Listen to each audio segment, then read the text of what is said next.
Marcos capítulo 3. E outra vez entrou Jesus na sinagoga, e estava ali um homem que tinha uma das mãos mirrada. E estavam observando-o se curaria no sábado, para o acusarem. E disse ao homem que tinha a mão mirrada: Levanta-te e vem para o meio. E perguntou-lhes: É lícito no sábado fazer bem ou fazer mal? Salvar a vida ou matar? E eles calaram-se. E, olhando para eles em redor com indignação, condoendo-se da dureza do seu coração, disse ao homem: Estende a tua mão. E ele a estendeu. E foi-lhe restituída a sua mão, sã como a outra. E, tendo saído os fariseus, tomaram logo conselho com os herodianos contra ele, procurando ver como o matariam. E retirou-se Jesus com os seus discípulos para o mar. E seguiu uma grande multidão da Galileia e da Judeia, e de Jerusalém, da Idumeia, de além do Jordão e de perto de Tiro e de Sidom, uma grande multidão que, ouvindo quão grandes coisas fazia, vinha ter com ele. E ele disse aos seus discípulos que lhe tivessem sempre pronto um barquinho junto dele, por causa da multidão, para que o não oprimisse, porque tinha curado a muitos de tal maneira que todos quantos tinham algum mal se arrojavam sobre ele, para lhe tocarem. E os espíritos imundos, vendo-o, prostravam-se diante dele e clamavam, dizendo: Tu és o Filho de Deus. E ele os ameaçava muito, para que não o manifestassem. E subiu ao monte, e chamou para si os que ele quis, e vieram a ele. E nomeou 12 para que estivessem com ele, e os mandasse a pregar, e para que tivessem o poder de curar as enfermidades e expulsar os demônios.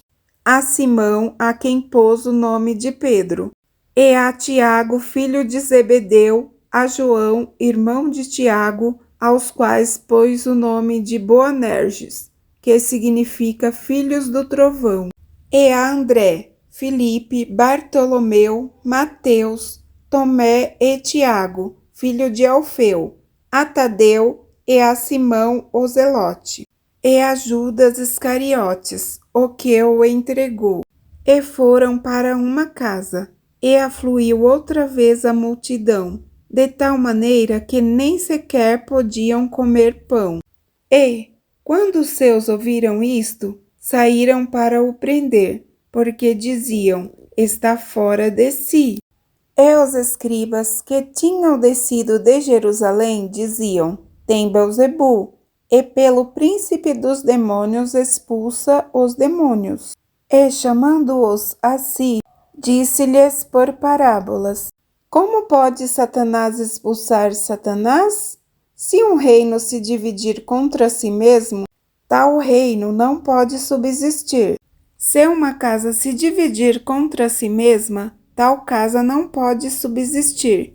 E, se Satanás se levantar contra si mesmo e for dividido, não pode subsistir, antes tem fim. Ninguém pode roubar os bens do valente entrando-lhe em sua casa.